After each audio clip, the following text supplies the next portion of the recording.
शिव पुराण की कोटि रुद्र संहिता में बताया गया है कि शिवरात्रि व्रत करने से व्यक्ति को भोग और मोक्ष दोनों ही प्राप्त होते हैं। ब्रह्मा, विष्णु तथा पार्वती के पूछने पर महादेव ने बताया है कि शिवरात्रि व्रत करने से महान पुण्य की प्राप्ति होती है। ये 4 संकल्प हैं: शिवरात्रि पर भगवान शिव की पूजा, रुद्र मंत्र का जाप, शिव मंदिर में उपवास तथा काशी में देह त्याग।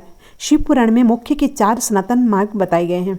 इन चारों में भी शिवरात्रि व्रत का विशेष महत्व है, अतः इसे अवश्य ही करना चाहिए।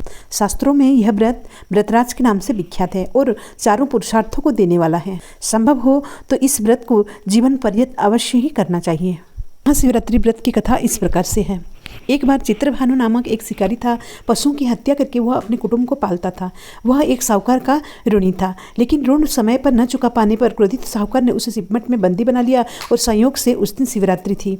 बंदी रहते हुए शिकारी मठ में शिव संबंधी धार्मिक बातें सुनता रहा। वहीं उसने शिवरात्रि व्रत की कथा भी सुनी। संध्या होने पर साहूकार ने उसे बुलाया और ऋण चुकाने के लिए पूछा तो शिकारी अगले दिन सारा ऋण लौटा देने को वचन दिया। साहूकार ने उसकी बात मान ली और उसे छोड़ दिया। शिकारी जंगल में शिकार करने के लिए गया, लेकिन दिन भर बंदी गृह में रहने के कारण भूख प्यास से व्याकुल था। सूर्यास्त होने पर वो एक जलाशय के समीप पहुंचा और वहां एक घाट के किनारे एक पेड़ पर थोड़ा सा जल पीने के लिए लेकर चढ़ गया, क्योंकि उसे पूरी उम्मीद थी कि कोई न कोई जानवर अपनी प्यास बुझाने के लिए यहाँ जरूर आएगा। वह पेड़ बेलपत्र का था और उसी पेड़ के नीचे शिवलिंग भी था, जो सूखे बेलपत्रों से ढके होने के कारण दिखाई नहीं दे रहा था। शिकारी को उसका पता न चला। भूख और प्यास से थका वो उसी मचान पर बैठ गया।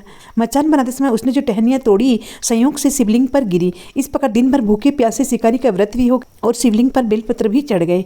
एक प्रहर रात्रि बीत जाने पर एक गर्भिणी मृगी तालाब पर पानी पीने पहुंची। शिकारी ने धनुष पर तीर चढ़ाकर जो ही प्रत्यंचा खींची, उसके हाथ के धक्के से कुछ पत्ते एवं जल की बूंदे नीचे बने शिवलिंग पर गिरी और अनजाने में ही शिकारी की पहले प्रहर की पूजा होगी। मृगी बोली, मैं गर्भिणी हूँ, शीघ्र ही प्रसव करूंगी। तुम एक साथ 2 जीवों की हत्या करोगे तो ठीक नहीं है। मैं बच्चे को जन्म देकर शीघ्र ही तुम्हारी समक्ष प्रस्तुत हो जाऊंगी, तब मार देना। शिकारी ने प्रत्यंचा ढीली कर दी और मृगी जंगली झाड़ियों में लुप्त हो गई। कुछ ही देर बाद एक और मृगी उधर से निकली। शिकारी की प्रसन्नता का ठिकाना न रहा। समीप आने पर उसने धनुष पर बाण चढ़ाया। कुछ बेलपत्र नीचे शिवलिंग पर जा गिरा और अनायास शिकारी की दूसरे प्रहर की पूजा भी हो गई। तब उसे देख मृगी ने विनम्रता पूर्वक निवेदन किया, मैं अपने पति से मिलकर शीघ्र ही तुम्हारे पास आ जाऊंगी। शिकारी ने उसे भी जाने दिया।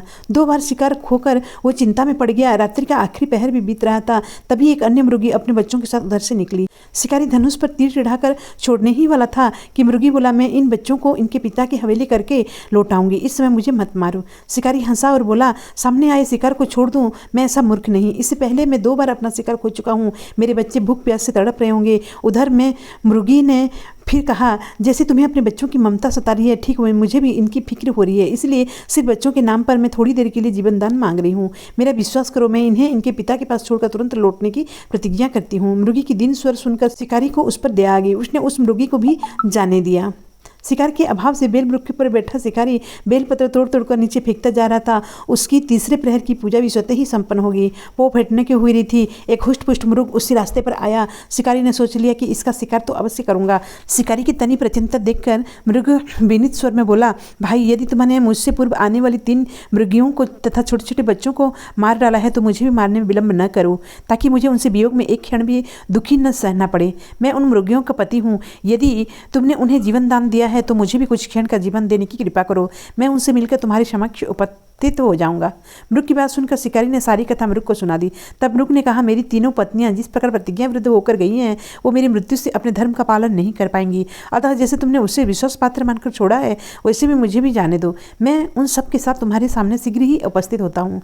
उपवास, रात्रि जागरण तथा शिवलिंग पर बेलपत्र चढ़ाने से शिकारी का हिंसक हृदय निर्मल हो गया था। उसने भगवत शक्ति का वास हो गया था। उसके हाथों से धनुष तथा बाण छूट गया और उसने मृग को जाने दिया।